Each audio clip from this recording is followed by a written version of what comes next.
Have you this morning. Thanks very much for joining us. So you're saying you want a system in the United States where you actually see cryptocurrency and a structure for it. Explain the issue that you're referring to on Twitter, Brad. Good morning, Maria. Thanks for having me. I think what the world should really understand, and certainly here in the United States, is that we are in a race with China. I think as we look back 3 or 4 years ago, there was a race around 5G networks. And I think if we look back in time today, we're going to find that we're at risk of making the same mistake again. And the mistake this time isn't about telecommunications networks and wireless networks. It's about global financial infrastructure. It's about global payments.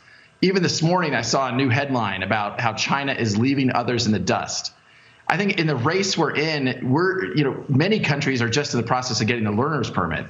So for Ripple, we are looking at how do we make sure we can compete on a level playing field. And unfortunately, here in the U.S., we have some parts of the U.S. government that look at cryptocurrencies one way and others look at another way. Sometimes it's looked at as a currency or a commodity or maybe a security. And depending on how it's looked at, it's regulated very differently. I think the Chinese Communist Party is being very strategic and is very focused on dominating this technology. I think there's little doubt that today China is well ahead of where others are around the world. And I think we have to decide as a country and really the rest of the globe how we want to respond to that. And I suspect because we don't have a proper structural framework, regulatory framework in place, the broad public has questions about it. So how do you trust something that there's really not a regulatory framework around? That really is the problem. And it's kind of for a company like Ripple, who is certainly, I'm a proud U.S. citizen. I grew up in Kansas and certainly want to remain here in the United States. But even last week, there was a report that came out of the Department of Justice that was talking about cryptocurrencies, and it listed 8 separate U.S. regulatory bodies, each of them with a slightly different view on crypto. Some thought it's a property. Some the IRS looks at it in one way. The CFTC looks at it another way. And I think really what we're seeing is the U.S. is out of sync with what a lot of other countries, G20 markets, are doing. Countries like the UK, as you mentioned up top, Singapore, Japan, even the UAE and Switzerland. These are all really good examples where there's a clear regulatory framework that's allowing for a healthy market to develop. I moved to Silicon Valley 20 plus years ago when the internet as we know it today was being born. And part of the success in the United States around the internet was because there was clarity for companies to invest.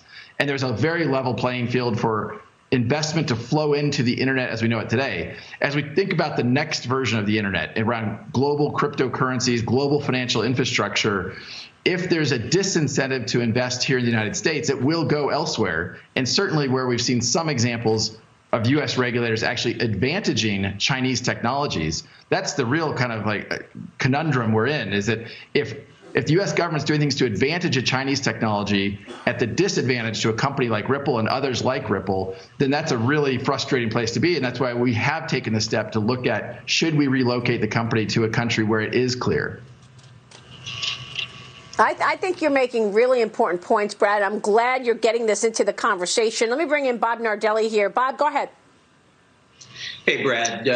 Again, as a fellow CEO, I can hear the passion in your voice, and I understand your frustration. But at a time when we're trying to do more onshoring, I would hope that, I think you would realize that we're in a very unique situation here with the pandemic.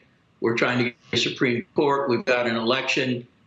I remember vividly being on Maria's show when we were talking about blockchain and cryptocurrency, and it was at the top of the stack of discussion. So I just wonder if there's a pause that you could take to, remedy some of the concerns you had. How do you feel about that? I mean, is there a way for you and your colleagues to unite to try to get more attention on this and get it organized, as Maria points out, please?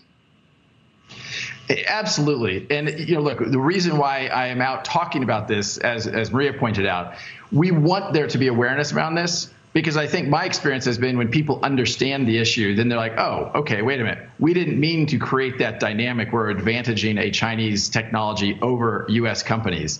And so there is momentum around this on Capitol Hill. Actually, just recently, there's a new framework introduced. It's called the Digital Commodity Exchange Act that was introduced in Congress in, I believe, the Ag Committee. And there's bipartisan support. Yep. You don't want to cede all of this innovation to China.